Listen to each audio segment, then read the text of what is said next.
Hey, welcome back to Taste Test Thursday, where we sample the ideas that didn't quite make the Tuesday main dish. And I'm your host, Megan Lee, and today we're nibbling on a big one. What would the world look like without religion? Would we finally be free, liberated from dogma, division, and holy wars? Or would we lose something deeper, like community, meaning, and the moral cohesive glue that holds society together? This isn't about defending institutions or bashing beliefs. This episode is all about wrestling with the tension between liberation and fragmentation. Because as much as religion can bind and blind, it also builds. And in a world already pulled apart by polarization, algorithm bubbles, and culture war fatigue, maybe the question isn't whether we need less religion, but whether we need something else to hold us together. Because, there's a reason humans have always clung to stories. And it's not just for entertainment, but for structure, identity, and survival.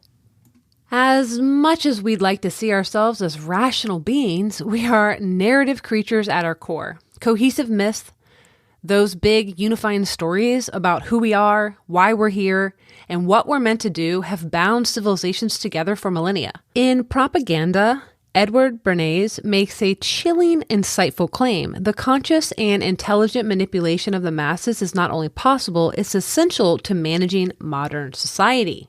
But what happens when a society strips itself of that unifying myth that once made it coherent?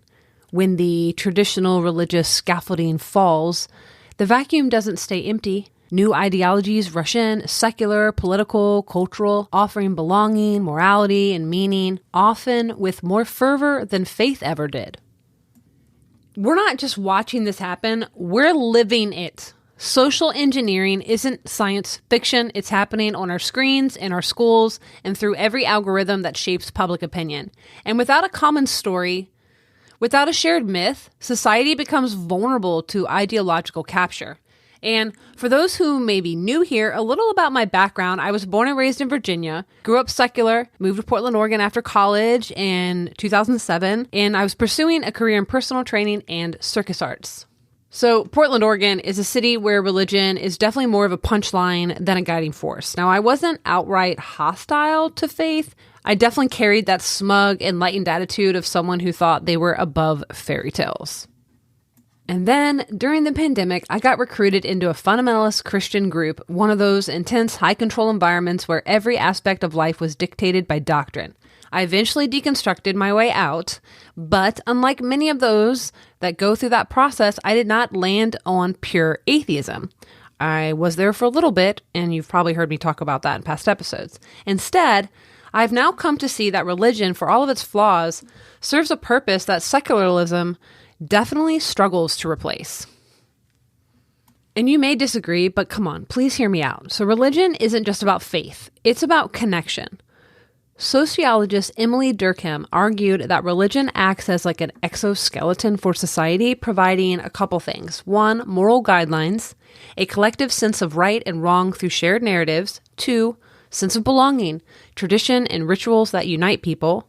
3, purpose, a framework for the big existential questions that science alone can never answer. So without this form of structure, modern society often defaults to individualism and consumerism. The result, a profound loss of connection. Jonathan Haidt makes this point brilliantly in my all-time favorite book, The Righteous Mind. He argues that religion evolved as a binding force, helping large groups of people cooperate. When societies abandon it, they don't become rational utopias, they fragment. We're watching this happen in real time. Europe, for instance, has become increasingly secular, yet that hasn't led to greater unity or stability. Sweden, which was once seen as a progressive paradise, has now been dealing with over 30 bombings this year alone in 2025. largely tied to gang violence and migrant communities. So without a shared moral framework, different factions form and social cohesion breaks down. And this is also why we're seeing a rise of Islam in the EU and the UK, because of the fragmentation and the weakness of woke ideology. And so I have a lot of links in the show notes if you want to click and go down different rabbit holes. So please, as always, check out the episode blog for resources. The trade-offs of secularism. And what that means, it's the principle of separation of the state from religious institutions, which has grown drastically since the 1950s. Secularism is hard to say, and it isn't all bad. Nations in Northern Europe thrive in areas like education, equality, and innovation. But these successes come with trade-offs. Declining birth rates, which is a struggle to sustain future generations, social alienation, which is rising loneliness and a decline in those participating in civic life, and fragile cohesion. So without that unifying moral framework, maintaining long-term societal unity is harder. So the question becomes, can secular values ever provide the same deep meaning and cohesion that religion historically has? People don't stop being religious, they just worship new gods. So as I wrote in the Oh Woke Night, the left loves to claim that it's moved beyond religion. Of course, not everybody, but wokeness has all the hallmarks of a faith. It has sacred doctrines, heresies, blasphemy laws, and the rituals of public atonement. Its believers enforce their worldview with the zeal of the Inquisition, and dissenters are cast out as apostates. John McWhorter argues that wokeism functions like a full-fledged religion. Instead of original sin, it has privilege, positioning those with its morality compromised. In place of prayer, adherents perform acts like confessing their biases, and just like traditional religion offers salvation, wokeism offers redemption through activism and societal change. But the refusal to tolerate dissent makes it dangerous. McWhorter puts it bluntly, what we're seeing isn't a quest for justice, but a demand for unquestioning orthodoxy. And I've mentioned this before, the addictive nature of ideological purity.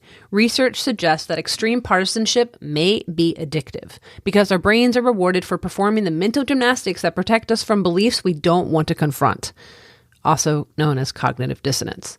This, paired with the fear of being ostracized, creates an environment where dissenting voices are silenced and ideological purity becomes the new gospel. Even Richard Dawkins, one of the most famous atheists of our times, is waking up to this. He recently resigned from the Freedom of Religion Foundation after they censored an article by Jerry Coyne, C-O-Y-N-E, forgive me for mispronouncing, for challenging gender ideology. The same movement that once prided itself on reason and free thought is now silencing its own when they dare to question the new orthodoxy.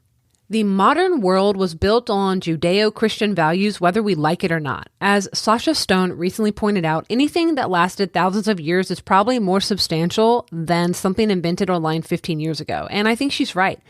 The modern world, from scientific progress, human rights, the free market, flourished within a culture shaped by Christianity, not in spite of it. So reason isn't the savior we think it once was. So one of the most seductive ideas in the deconstruction, ex-Christian movement is the belief in reason as the ultimate guide to truth. And this might have been one of the core principles in the Enlightenment period, but don't, quote me on that. On the surface, this sounds like an antidote to dogma, but there's definitely a catch. Reason isn't the unbiased tool we'd like to imagine. French cognitive scientists Hugo Mercier and Dan Sperber, again, all of this is in the show notes, argue that reasoning didn't evolve to help us discover truth. Instead, it evolved for argumentation, to persuade others and to protect our own beliefs. And this is why confirmation bias isn't just a quirk of human psychology, it's actually a feature of our argumentative minds. Yeah, so I'm saying that we are not wired for open-minded, truth-seeking reasoning, especially when our identity or our reputation is on the line. And this is why intellectual and ideological diversity are essential in any truth-seeking community. Without it, reasoning becomes a tool for reinforcing tribal loyalty, not uncovering deeper truths. John Stuart Mill captured this in On Liberty, arguing that free speech and open debate are essential for discovering truth. He believed that truth isn't static or simple. It emerges when differing perspectives clash, forcing ideas to be tested, refined, and strengthened. Worshipping reason as an infallible guide is in itself a kind of faith, one as flawed and potentially dangerous as religious dogmatism can be.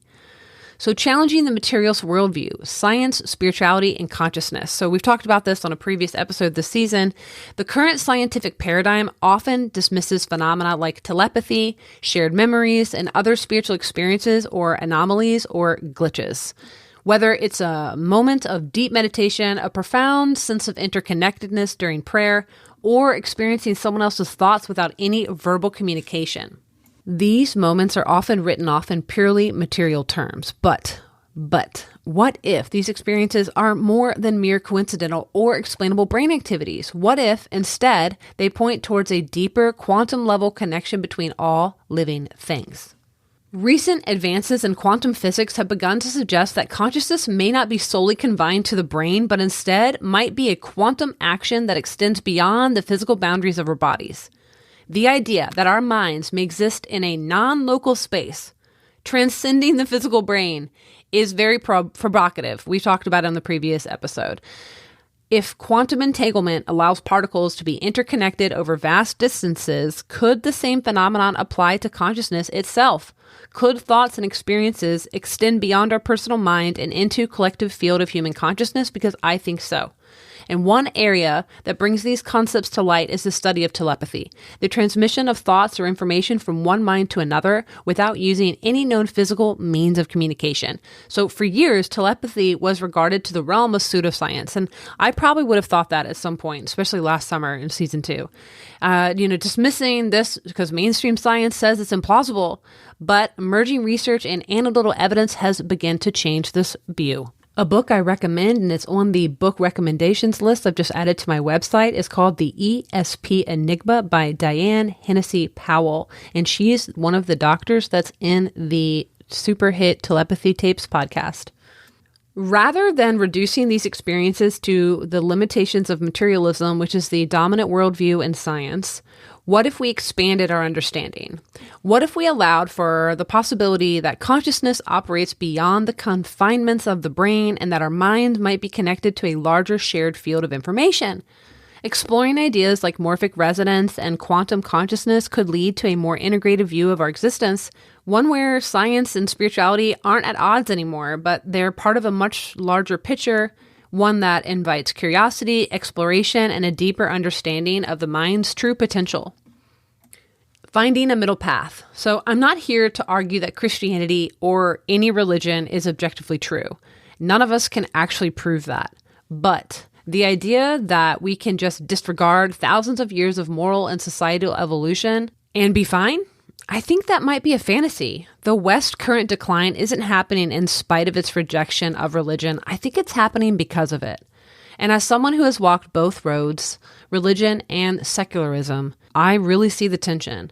Secularism provides freedom but often misses deeper human needs, and religion offers belonging and purpose but risks control and rigidity. And the challenge is crafting the middle path, freedom balanced with belonging, progress grounded in meaning. So whether it's through faith, philosophy, or civic engagement, we need frameworks that foster both individuality and connection. So where does this leave people like me, maybe like you, the listener? People who have deconstructed from high control religions, who can't return to fundamentalism, but also don't want to buy into the illusion of pure secularism is the answer. I definitely don't have a neat packaged answer for that yet. But what I do know is this: the need for meaning, for belonging, for something greater than ourselves, that is never going away. And if we don't fill that hole wisely, someone else will do that for us. And we might not like what they build in its place. And that's all I have for you today, folks. So what do you think? Is a world without religion a dream of freedom? Or is it a fast track to fragmentation? As always, I'm not here to spoon feed you answers. I'm just here to stir the pot. Because the goal isn't certainty, it's curiosity. And these conversations, I think they're invitations, not conclusions. So thanks for hanging out with me for this Taste Test Thursday. If today's bite-sized serving stirred up something for you, questions, insights, pushback, I'd love to hear it. Shoot me a message, drop me a comment, and let's keep the conversation going. And until next time, maintain your curiosity, embrace skepticism, and keep tuning in. Have a good week.